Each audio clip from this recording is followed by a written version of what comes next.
أولا خلي بالك، الاستعانة الصادقة بالله جل وعلا، فمن أعانه الله على الثبات فهو المعان، ومن خذل فهو المخذول، إذ لا حول ولا قوة إلا بالله. يعني لا حول لنا ولا قوة على الثبات على طاعة الله، ولا حول لنا ولا قوة على الابتعاد عن معصية الله إلا بفضله ومدده وتوفيقه سبحانه. أخي الحبيب، أختي الفاضلة، هل تعلم أيها المسلم أن المصطفى وهو من هو صاحب القلب الموصول بالله، هو من غفر الله له ما تقدم من ذنبه وما تأخر، هو من هو الذي هو مكتوب عند الله خاتم النبيين، وإن آدم لمنجدل في طينته. هل تعلمون أيها الأكارم أن المصطفى وهو من هو في حاجة إلى أن يثبته الله جل وعلا؟ بتقول إيه؟ بقول لحضرتك النبي محمد صلى الله عليه وسلم في أمس الحاجة إلى تثبيت له من الله. النبي محمد عليه الصلاة والسلام في حاجة إلى تثبيت له ولقلبه من الله. أيوة، لا، كلام خطير ده، كلام صعب اللي انت بتقوله ده. النبي في حاجة إلى تثبيت من الله؟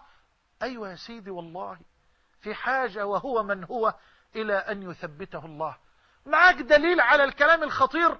أيوة، ما فيش كلمة بدون دليل بفضل الله.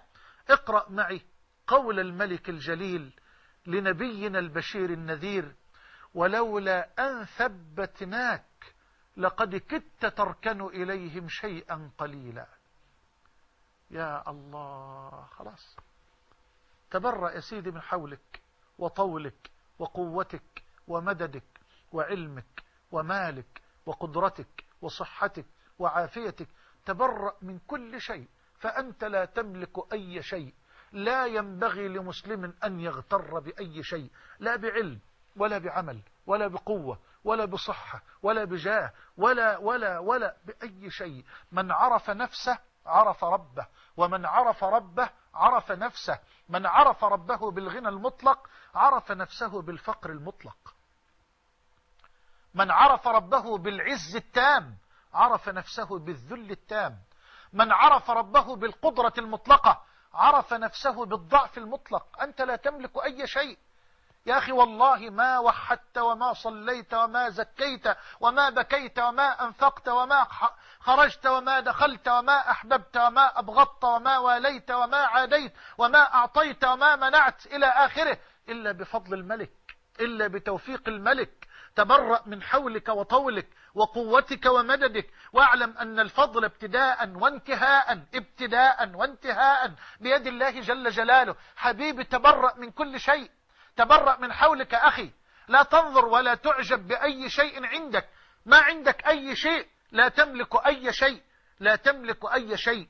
الفضل ابتداء وانتهاء لله سبحانه وتعالى. يبقى أول خطوة على الطريق أن نتبرأ من حولنا، أن نتبرأ من قوتنا، أن نتبرأ مما نملك، لأننا لا نملك أي شيء، لا نملك أي شيء، إذ الفضل ابتداء وانتهاء ممن يملك كل شيء. قل اللهم مالك الملك تؤتي الملك من تشاء، وتنزع الملك ممن تشاء، وتعز من تشاء، وتذل من تشاء، بيدك الخير، إنك على كل شيء قدير. وإن الرجل ليعمل الزمان الطويل بعمل أهل الجنة.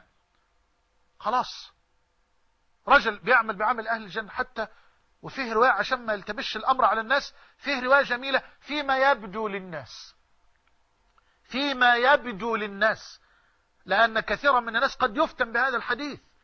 إن الرجل لا يعمل الزمان الطويل بعمل أهل الجنة فيما يبدو للناس. ورجل مرائي، رجل منافق، لا يريد بعمله ولا بعلمه ولا بقوله وجه الله جل وعلا، فيبدو للناس أنه يعمل بعمل أهل الجنة، لكن الله لا يقبل من الأعمال إلا ما كان خالصا لوجهه صوابا موافقا لهدي رسوله صلى الله عليه وسلم، وما أمروا إلا ليعبدوا الله مخلصين له الدين. وفي الحديث القدسي قال ربنا جل وعلا: أنا أغنى الأغنياء عن الشرك، فمن عمل عملا أشرك فيه معي غيري تركته وشركه. وفي لفظ ابن ماجه: وأنا منه بريء وهو الذي أشرك. والحديث الأصلي في صحيح مسلم من حديث أبي هريرة عن رسول الله. طيب، يعمل الزمان الطويل بعمل أهل الجنة فيما يبدو للناس، ثم يسبق عليه الكتاب فيعمل حتى ما يكون بينه وبين الجنة إلا ذراع، فيسبق عليه الكتاب فيعمل بعمل أهل النار، ولا حول ولا قوة إلا بالله، فتكون النهاية والنتيجة يدخل النار. والعكس، يعمل الزمان الطويل بعمل أهل النار ما يكون بينه وبينها إلا ذراع، فيسبق عليه الكتاب فيعمل بعمل أهل الجنة، يا الله، فيدخل الجنة. إنما الأعمال بالخواتيم، لفظ البخاري: إنما الأعمال بالخواتيم. يبقى تتبرأ من حولك وطولك وقوتك ومددك، وتطلب العون والمدد والتوفيق والسداد من الله سبحانه وتعالى. يبقى الخطوة العملية الأولى على طريق الثبات على دين الله حتى نلقاه طلب العون والمدد من الحق سبحانه وتعالى، إذ لا حول ولا قوة إلا بالله. ذكر أحد علمائنا أن شيخا قال لطلابه في حلقة علمه، قال لتلميذ: يا بني، ماذا تصنع لو مررت على غنم فنبحك كلب الغنم؟ قال: أدفع الكلب ما استطعت يا سيدي. قال: فماذا تصنع لو نبحك الثانية؟ قال: أدفع الكلب ما استطعت يا سيدي. قال: فماذا تصنع لو نبحك الثالثة؟